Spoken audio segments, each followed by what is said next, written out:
All right, let's have a conversation, man. Mega church pastor caught creeping in teen's bedroom. Crazy story, wild story, insane. I don't know what's going on, man. A lot of pastors in the headlines recently, not for the right reasons. But you know what's interesting? I'm not trying to make any justification or any excuse for what happened. It's interesting the amount of media attention this story is getting. I'm not saying it's right or wrong. Like, it is what it is. It's just interesting from the standpoint because one thing I know about the world wants nothing more than to highlight a pastor when they fall. And I think ultimately the reason why is because the world is against God, right? The world is ran by little g God, the enemy, the devil, right?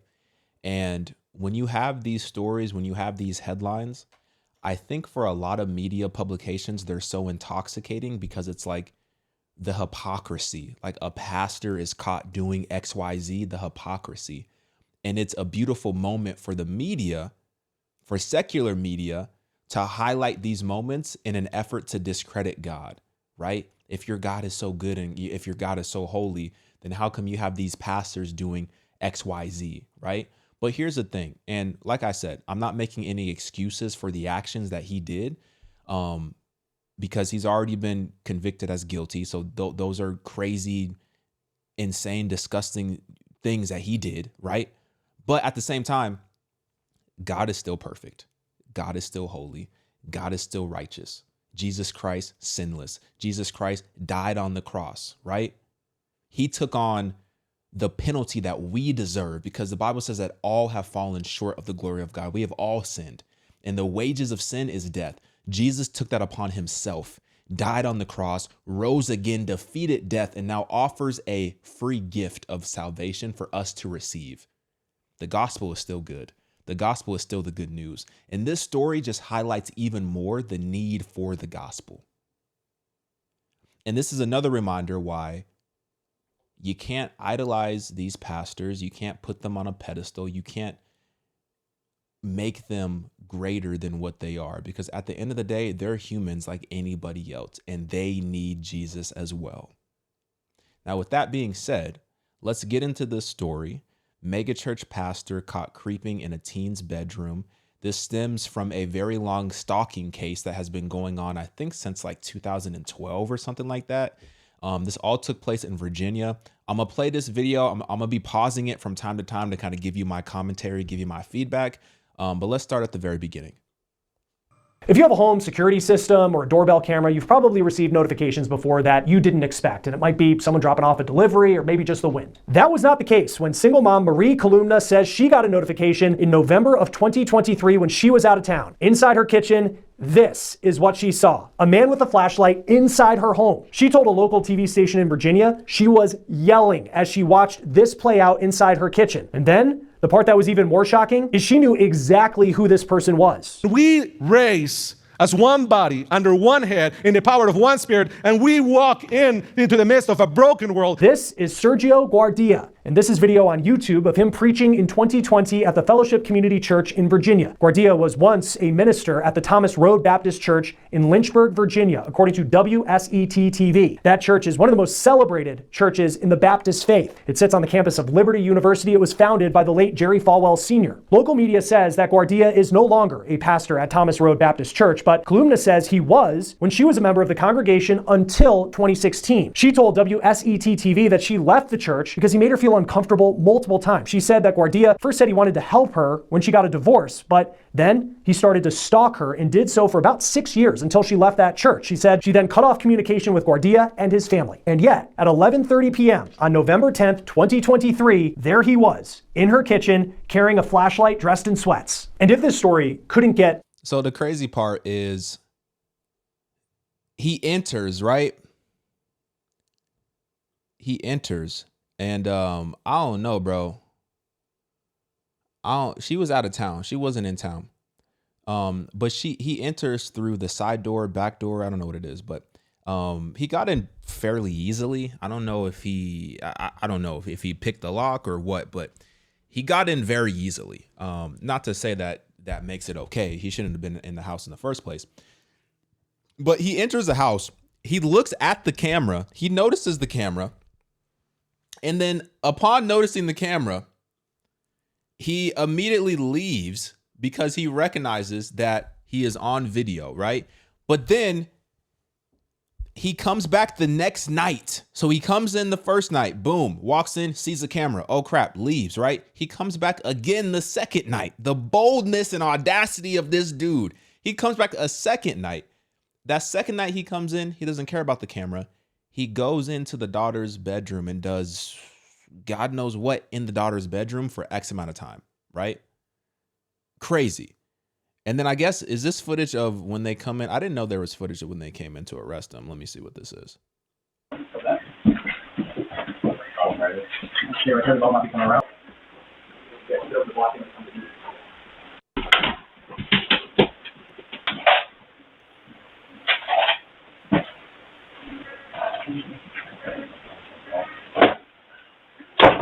Guardia was arrested and charged with 2 counts of burglary and 2 counts of stalking. He was just convicted of all charges on March 12th. It's unclear what his motive was for breaking into her house multiple times. His former employer, the famous Thomas Road Baptist Church, has not issued a statement on their former pastor's actions. He was not employed by the church.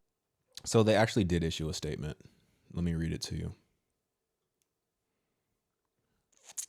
They did issue a statement. They issued a statement, I think yesterday, to what's it called? Inside Edition. So they said Sergio Guardia is no longer employed by SBC of Virginia. He resigned in November. The SBC said in a statement to Inside Edition in December 2023. So actually in 2023, they made a statement. That was the most recent statement that they made. They also said that we have been made aware that he is dealing with legal matters, and because of the legalities involved, we have no further comment. We continue to pray for the Guardia family during this time. And then there was also a statement. So in February 2024, she was trying to get a judge to essentially issue a protective order. And her friend said this about the case.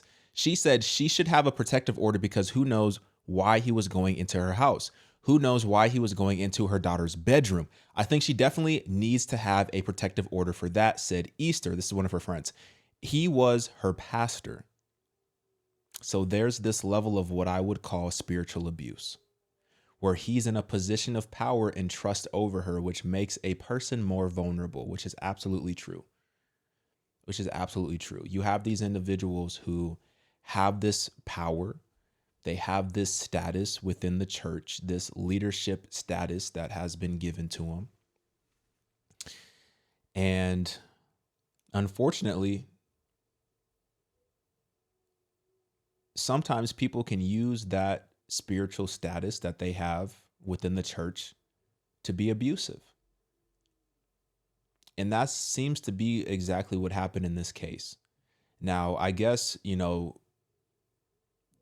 the woman in question, I think her name is Marie.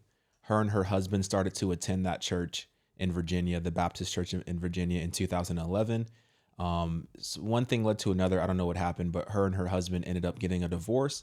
That's when the pastor kind of stepped in, and the pastor married at the time, from my understanding. That's where he stepped in and started to make advances during this time period. And that went on for X amount of years. It's been 6 years at that point in time since she had seen him. And then all of a sudden, when she was out of town, then he popped up. And I guess he had been following her social media pages on the low for 6 years. And he knew that she was going to be out of town, and he went to the house to do, like I said, God knows what. I can only speculate. Maybe he was trying to plant some secret cameras or something like that, or I don't know what he was doing, to be honest, but it wasn't good stuff that he was probably intending, I could imagine, right? Once again, I want to say this. God is still holy. God is still holy. God is still perfect. God is still blameless. Those 3 things are still true. Just because you see these pastors, these ex-pastors in the headlines, let that just be a reminder that anybody could fall. Anybody could fall. Let that be a reminder. Even King Solomon, the wisest man, right? He was still led astray. His desire and the lust that he had to acquire multiple wives for himself, he was still led astray, right? Anybody can fall, no matter, regardless of your position. And that is not an indictment against God, but that just speaks to the need even further of why we need a savior. And it speaks to the beautiful grace that God has given us by offering us the gift of salvation through his son, Jesus Christ. Now, what this pastor did, crazy, terrible, disgusting. But we can still be praying for him. We can still be praying for his family at the same time, right? We could be praying for the victim. The victim in this story, I don't know what her faith is at the moment. She did an interview recently. I was just watching it. She just did an interview. I think it's right here. License. She just did this interview. It's like 20 minutes long. I watched probably like 60% of this interview, and she's just kind of detailing what happened. I pray that her faith can be restored, because I could imagine that her belief and her faith is probably shaken, especially based on the fact that her pastor did this to her, right? Because he was convicted. He's guilty of doing this, right?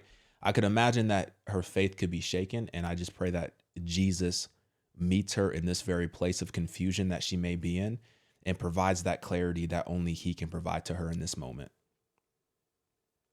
Because like I said, the enemy is working to sow seeds of deception into the minds of believers and non-believers in an attempt to get us to turn our backs on God or never even know him in the first place. Right? So I'll say it, and I've been saying this, although what this pastor did was wrong, God is still holy, God is still perfect.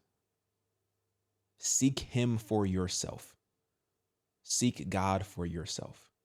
He will never let you down. All right? Anywho, crazy story. Let me know what you think. Get in my comments, like this video. I'm out.